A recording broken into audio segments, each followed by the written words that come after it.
Hélène. Il était une fois une dame qui était très jolie, mais orgueilleuse. Elle méprisait aussi bien ses prétendants que les personnes les plus démunies, mettant sans cesse en avant sa beauté incroyable. Un jour, alors qu'elle se promenait dans une forêt, elle rencontra une vieille gitane qui lui demanda l'aumône. La dévisageant, regardant ses vêtements misérables et sa peau ridée, la dame cracha à la figure de la gitane, prétextant qu'il serait indigne de sa part pour une femme de qualité de salir sa main en donnant une pièce à cette vieille femme. Sans aucune colère dans sa voix, la mendiante attrapa la main de la dame et lui déclara: Tu es belle, assurément, mais seulement de l'extérieur, car il n'y a rien de bon en toi dans ton cœur. Un conseil, change cela, vite, car sache-le, dans un an, te naîtra une fille, et elle sera supérieure à toi en beauté. La méchante femme furieuse est retournée au palais. Elle n'a pas tenu compte des conseils de la vieille tzigane. Tout au contraire, elle a continué à être méchante et orgueilleuse. Un an passa, et elle eut une très jolie fille, qui fut appelée Hélène. Beaucoup trop jolie pour elle, elle ne trouvait rien à critiquer. Elle était si belle que les fleurs à son passage dans les bois fleurissaient, si bien que sa mère la détestait de plus en plus à chaque jour qui passait. Elle cherchait dès lors à lui faire du mal par tous les moyens, mais son mari, lui, il prenait toujours la défense de sa fille.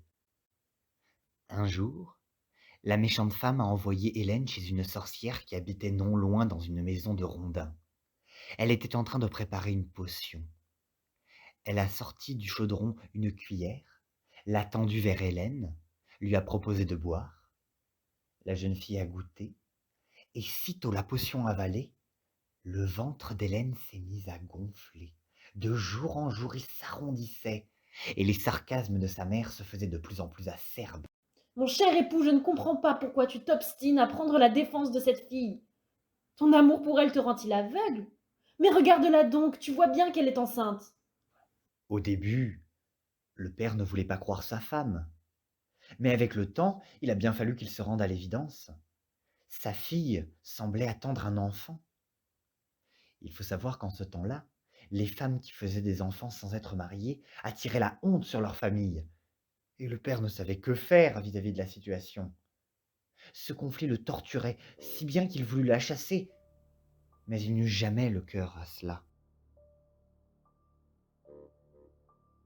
La mère d'Hélène avait une servante, Roublarde, à qui elle confiait souvent des tâches peu chrétiennes. Cette dernière, voyant que sa maîtresse cherchait le moyen de se débarrasser une bonne fois pour toutes de sa fille, lui murmura une idée. Vous savez que votre fille m'accompagne chaque jour dans la montagne pour cueillir des Edelweiss. La prochaine fois, je lui ferai croire qu'il existe une fleur dont le suc permet de régler tous les soucis de la vie. Je l'emmènerai près du ravin où les Edelweiss poussent. Elle est tellement curieuse. Elle se penchera. Et je n'aurai qu'à la pousser. Les gens penseront qu'elle est tombée toute seule. La mère trouva l'idée excellente. Le lendemain, la servante alla dans la montagne en compagnie d'Hélène, qui pleurait à cause de l'embarras dans lequel était son père. La servante lui raconta alors qu'il existait une fleur dont le suc pouvait régler tous les soucis. Hélène voulut la voir. La servante la guida alors vers le ravin. Hélène se pencha pour voir la fleur. Et aussitôt la servante la poussa, la fit tomber, elle chuta, roula, se cogna, mais arriva en bas vivante en tombant dans un lac. Entre-temps, la servante s'en était allée. Hélène nagea jusqu'à la côte, et près de ce lac, il y avait une petite chaumière. Elle se dirigea vers la porte, toqua, et un magnifique jeune homme en sortit. Hélène lui demanda l'hospitalité, ce que le jeune homme accepta. Elle lui raconta toute son histoire, et le jeune homme lui annonça avec sincérité sa véritable identité et qu'elle pouvait rester aussi longtemps qu'elle le voulait. Ce jeune homme était un prince, dont le père était en guerre contre un de ses vassaux. Afin de le protéger, son père lui avait demandé de se cacher dans cette petite chaumière.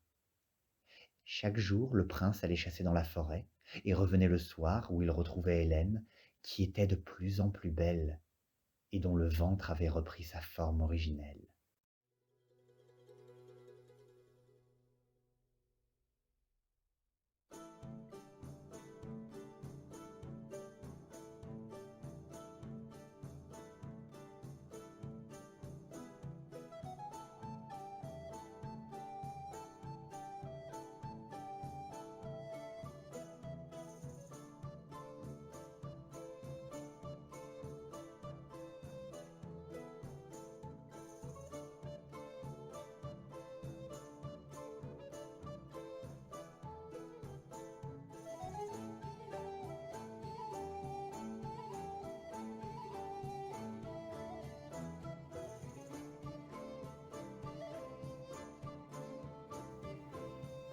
Un matin, alors qu'Hélène puisait de l'eau dans le lac, elle aperçut au sommet du ravin la servante qui cueillait des edelweiss.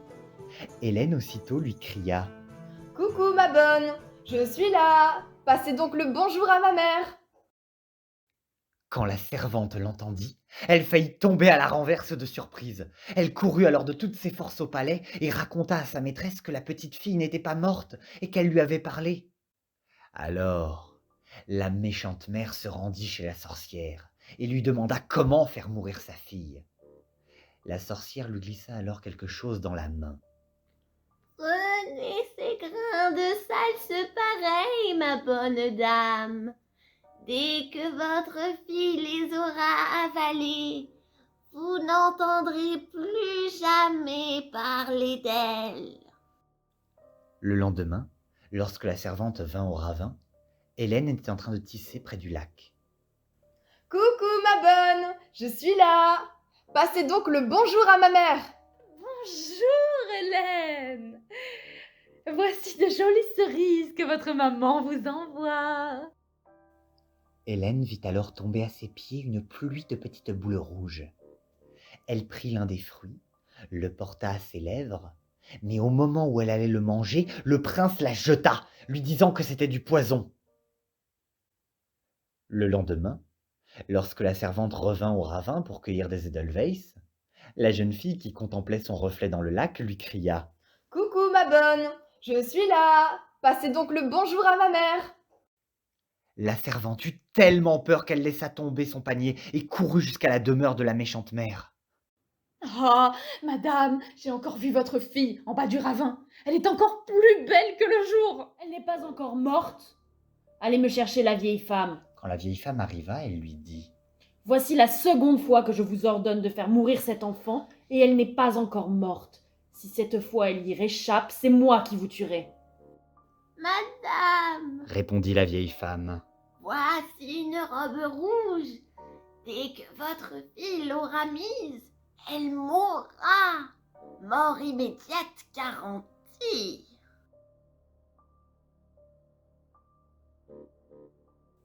Le lendemain, quand la servante revint au ravin, Hélène était en train de danser tout autour du lac. Coucou ma bonne, je suis là. Passez donc le bonjour à ma mère. Bonjour Hélène. Voici une jolie robe que votre maman vous envoie pour remplacer la vôtre qui est usée. Hélène attrapa la robe que la servante lui lança et alla aussitôt dans la chaumière. Elle était si belle, cette robe, qu'elle voulait immédiatement la mettre pour qu'à son retour, le prince la trouve encore plus belle. Mais dès qu'elle mit le vêtement, elle tomba par terre, inanimée. Peu après, le prince arriva et la trouva allongée. Il la prit dans ses bras, la serra fort contre lui, l'implora de se réveiller, mais rien n'y fit. Elle était bel et bien morte. Alors le prince emporta la jeune fille doucement sur le lit et la contempla un jour, puis une nuit, puis un autre jour, puis une autre nuit. Un beau matin, des hommes de son père vinrent le voir pour lui dire que la guerre était finie et qu'il devait rentrer au palais. Le prince rentra chez lui à pied, portant Hélène dans ses bras. Dans tous les villages, les gens pleuraient en voyant passer cette beauté morte. Lorsqu'il arriva au château, Son père lui demanda qui était cette jeune fille que son fils portait dans ses bras. Son fils lui raconta toute l'histoire, et son père attendri fit construire dans le château une salle splendide dans laquelle on installa Hélène, qui était si belle que l'enterrer aurait été un péché, et dont le prince était le seul à pouvoir se rendre.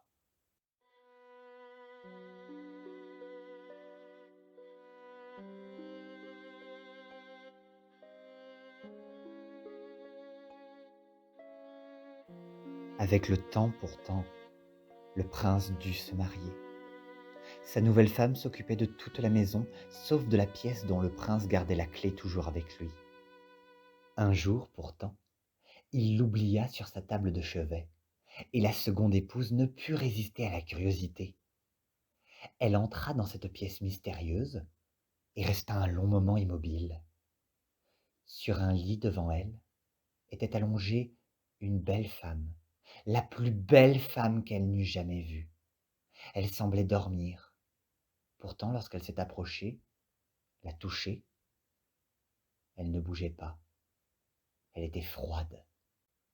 Remarquant que le temps commençait à attaquer la robe, elle voulut l'enlever afin de mettre l'une des siennes à cette beauté mortelle. Et aussitôt, Hélène s'est réveillée. Le soir venu, le prince est rentré de la chasse.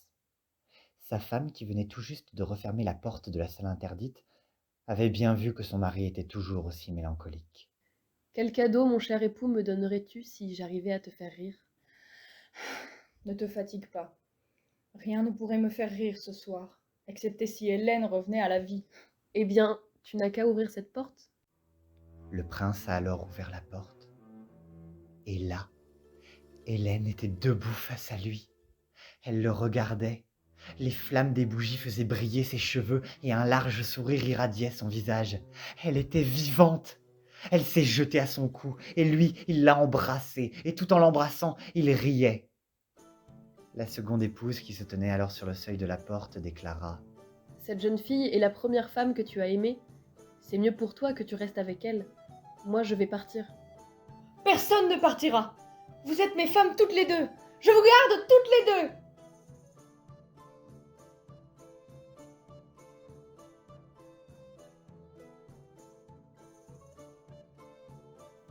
Un matin, alors que la servante était au marché, elle aperçut un carrosse royal qui traversait la ville.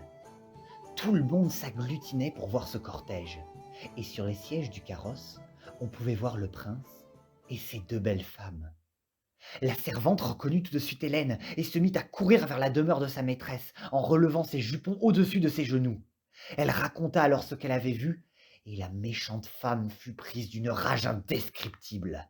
Elle déclara que la servante et la vieille sorcière étaient des incapables, et que désormais, elle allait prendre les choses en main. Elle fit préparer un attelage et se dirigea vers le palais où se trouvait sa fille. Elle avait pris avec elle une décoction d'if qu'elle avait mise dans un pichet de vin pour en faire boire à sa fille et la faire mourir sur le coup. Lorsqu'elle arriva au palais, Hélène était assise à la fenêtre près de la seconde épouse. Lorsqu'elle aperçut sa mère sortir du carrosse, elle se mit alors à trembler. « Je suis perdue. Ma mère m'a retrouvée et elle vient pour me tuer. » La seconde épouse lui a dit alors de ne pas s'inquiéter et de l'accompagner pour accueillir la méchante mère. Une fois sortie de son carrosse, la méchante mère se dirigea vers Hélène et lui dit : « Viens dans les bras de ta mère, mon enfant, ma fille chérie, mon Hélène. Je suis tellement heureuse de te voir. Je t'ai apporté un cadeau, un vin exquis. » Au moment où la mère tendait la carafe à sa fille, la seconde épouse s'est interposée entre les deux femmes. « C'est une coutume dans ce pays, Majesté, que la première personne qui offre une boisson en prenne une gorgée en premier. » Et aussitôt, la seconde épouse a posé le goulot sur les lèvres de la méchante mère, a donné un petit coup, de sorte qu'un peu du précieux liquide pénètre la gorge de la méchante mère, et à ce moment, cette dernière fut prise d'un violent malaise. Elle est tombée sur le sol, morte. Son corps gisait sans vie. Depuis ce jour, Hélène, la seconde épouse et le prince ont vécu longtemps ensemble, heureux et paisibles. paisible.